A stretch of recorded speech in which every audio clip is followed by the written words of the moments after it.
Bonsoir à toutes et à tous, amis téléspectateurs de Yegle TV, la chaîne de toute l'information en temps réel. C'est parti pour le JT. Le premier conseil des ministres s'est tenu ce mercredi à la salle Bruno Diatta au Palais de la République.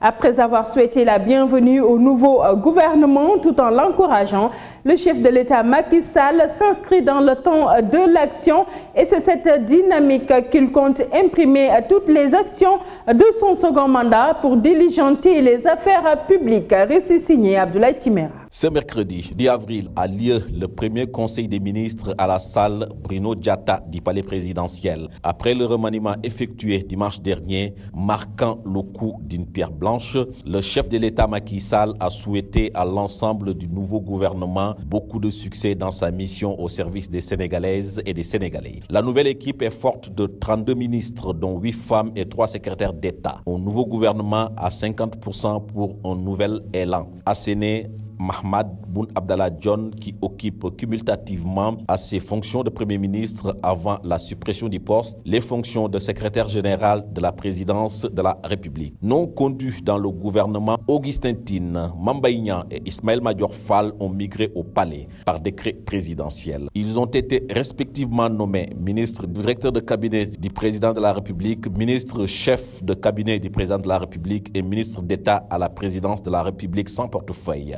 Lors de son investiture le 2 avril dernier au centre des expositions de Diamniadio, le président de la République Macky Sall a annoncé son intention d'inscrire toutes les actions de l'État en mode fast-track, autrement dit en voie d'accélération. Dans bien des cas, trop de routine, trop de lenteur et de procédures et de formalités indues continuent d'enterrer l'efficacité du service public et la compétitivité de notre économie. Dans la nouvelle dynamique que je compte imprimer à la conduite des affaires publiques, j'ai la ferme intention d'inscrire toutes les actions de l'État en mode fast-track, confié le président Macky Sall. Après avoir formé son nouveau gouvernement dimanche dernier, le président de la République Macky Sall a tenu ce mercredi son premier conseil des ministres pour un second mandat. Conscient qu'il est attendu par le peuple sénégalais, le chef de l'État a décliné à chaque ministre sa feuille de route avec comme seul objectif la prise en compte des préoccupations des Sénégalais. Analyse et commentaires signé Maguette Bousso.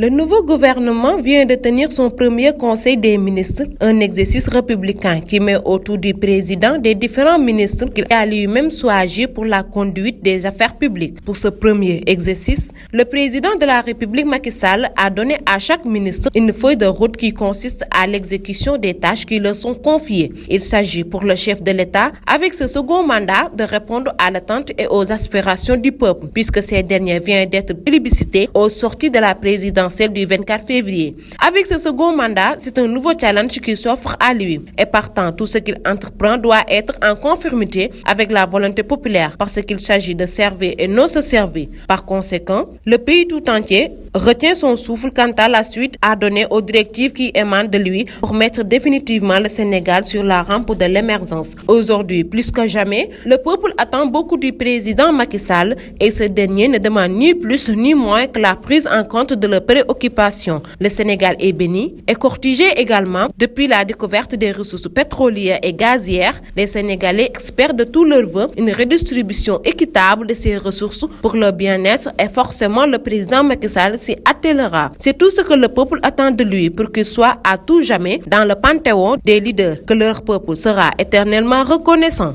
Le comportement des hommes de tenue face à la population, un problème majeur chez certains Sénégalais, malgré les efforts fournis par les autorités civiles sur les mauvais traitements exercés par les forces de sécurité. Des Sénégalais continuent à dénoncer les brutalités et autres bavures policières. Reportage signé Aminata Ndao à Luxembourg. Le Sénégal, une république dominée par un exécutif fort, des autorités civiles qui exercent un contrôle efficace des forces de sécurité. Cependant, bon nombre de Sénégalais continuent de fustiger le comportement de certains hommes de tenue. C'est ce que déplore cet agent prestataire de service.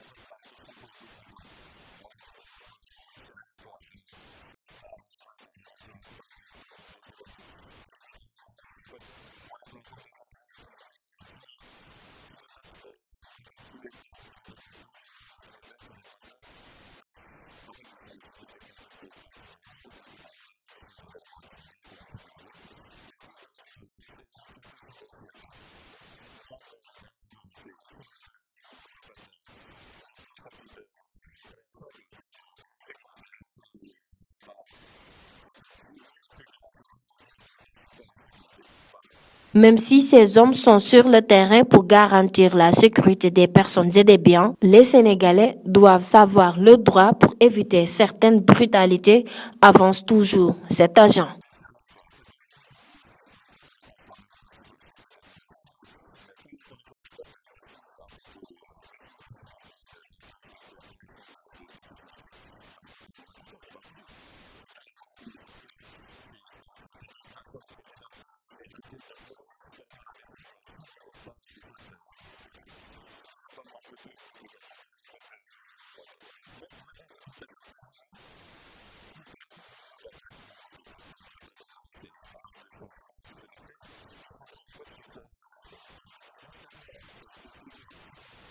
Parmi les grands problèmes relatifs aux droits de l'homme figurent les mauvais traitements infligés par les forces de sécurité, notamment des tortures, des arrestations arbitraires et le manque d'indépendance du pouvoir judiciaire. Les autorités continuent le contrôle afin de résoudre ce problème, d'où la nomination de ce nouveau gouvernement d'un secrétaire d'État chargé des droits humains. En prélude au pèlerinage à la Mecque de l'année 2018-2019, les consultations des pèlerins ont démarré au Centre d'études et de formation en islam de la Liberté 6 Extension. Pour le moment, la situation n'est pas à la normale.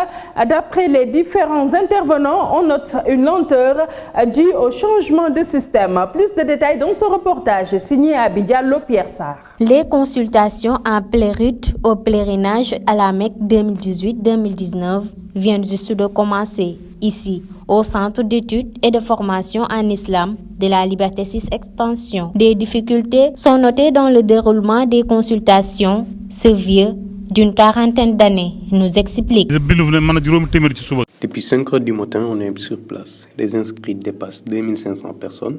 Les listes sont clôturées pour aujourd'hui. Le travail est seulement 20 personnes sont à l'intérieur et il est presque 11 heures. La situation n'évolue pas. Interpellé sur la question, cet agent du privé se prononce sur les raisons de la lenteur notée.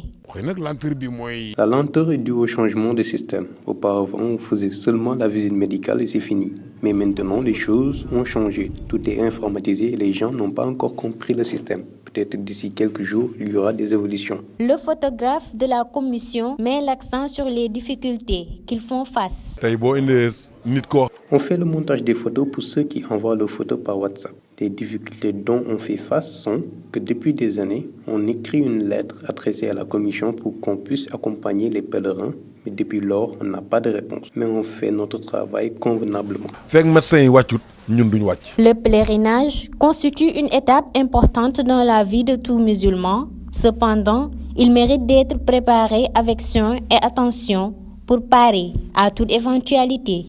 9 avril 1989, 9 avril 2019, 30 ans déjà, après les événements sénégalo-mauritaniens, le souvenir reste toujours vivace pour certains et méconnu pour la jeune génération.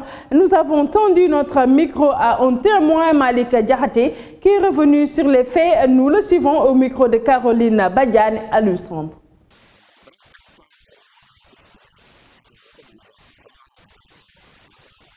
Il y a un autre cas que je peux vous expliquer, malgré que je n'étais pas témoin, mais c'est mes amis qui me l'ont expliqué. Et je sais que c'est vrai, la théorie qu'il y avait à Castor sur les shérifs Nar, des actes très barbares. Mais ce que je peux vous dire clairement, c'est ce qui s'est passé réellement à Nyaritali et à la Médina, parce que j'étais témoin.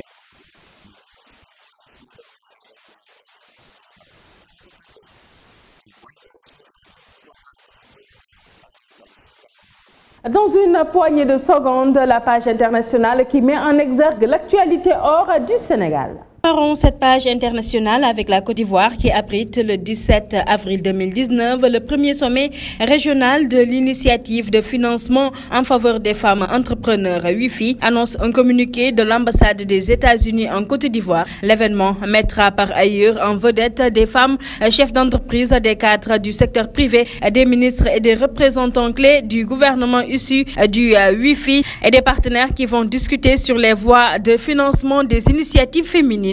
Cette plateforme vise notamment à améliorer l'accès des femmes entrepreneurs au financement, au marché et au réseau par le biais de réformes des politiques publiques et d'actions du secteur privé. Au Niger, une attaque du groupe djihadiste Boko Haram débutée mardi soir était toujours en cours ce mercredi à Difa, grande ville du sud-est du Niger, avec un bilan provisoire d'un gendarme et 2 djihadistes tués selon un haut responsable local. L'attaque se poursuivait vers 11h GMT où les assaillants traqués par les forces de sécurité se sont retranchés au domicile d'un gendarme et ont pris en otage plusieurs personnes, a ajouté ce responsable. Au Soudan, des milliers de manifestants se sont rassemblés devant le quartier général de l'armée dans le centre de Khartoum mardi 9 avril pour la 4e journée consécutive. Depuis décembre dernier, ils demandent la démission du chef de l'État Omar El-Béchir, mais le mouvement a connu un pic samedi lorsque les manifestants ont atteint le siège des militaires. Ils sont désormais des milliers à camper jour et nuit devant le quartier général de l'armée à Khartoum. Direction Iran pour finir, les autorités de la province du Khouzestan dans le sud-ouest de l'Iran ont ordonné ce mercredi l'évacuation de plus de 60 000 personnes dans l'agglomération d'Avaz menacée d'inondation selon des médias iraniens. Le gouverneur général de la province, Gholam Reza Shariati, a indiqué que l'ordre d'évacuation avait été pris de façon préventive et par précaution afin d'éviter tout danger pour la population selon l'agence Tasnim. Et c'est tout pour cette page internationale. Et nous attaquons directement la page de sport qui vous sera présentée par Yankoba Gueye. Nous ouvrons cette page sportive par la Ligue des Champions. Tottenham a créé la sensation en faisant chuter Manchester City 1-0 ce mardi en quart de finale aller de la Ligue des Champions. Sauvé par Hugo Lloris sur un penalty en début du match, les Spurs dominateurs sur l'ensemble de la partie ont mérité ce succès avec une performance collective aboutie pour leur premier match européen dans leur nouveau stade. Finaliste de la précédente édition, Liverpool a logiquement battu Porto 2-0 ce mardi. Les Reds ont pris une belle option sur la qualification en s'imposant à domicile, même s'ils n'ont pas totalement plié le suspense. Les hommes de Jürgen Klopp aborderont le match retour au Portugal en position de force. Cheikh Ndoye ne jouera pas le reste de la saison. Le Lion souffre d'une rupture des ligaments croisés du genou. Rappelons que le joueur âgé de 33 ans s'était blessé lors du match amical opposant le Sénégal au Mali et pourrait manquer la prochaine Coupe d'Afrique des Nations qui aura lieu dans 3 mois. C'était tout pour l'actualité sportive d'aujourd'hui. C'est la fin de cette édition. Merci de nous avoir suivis. Excellente fin de soirée à toutes et à tous. Au revoir.